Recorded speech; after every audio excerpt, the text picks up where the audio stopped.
Brought to you by V-Guard. Congress નિરાશ થઈ છે અને ઇન્ડિયા ગઠબંધન પૂરું થઈ ગયું છે।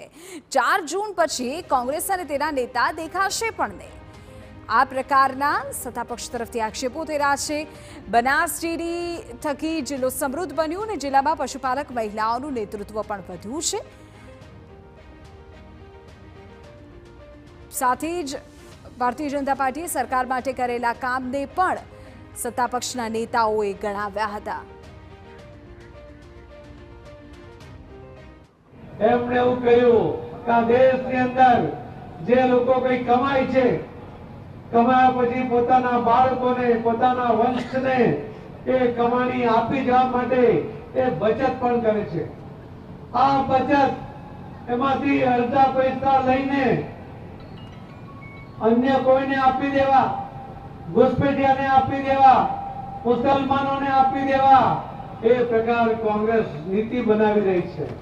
એ ખુલ્લી પડી ગઈ છે।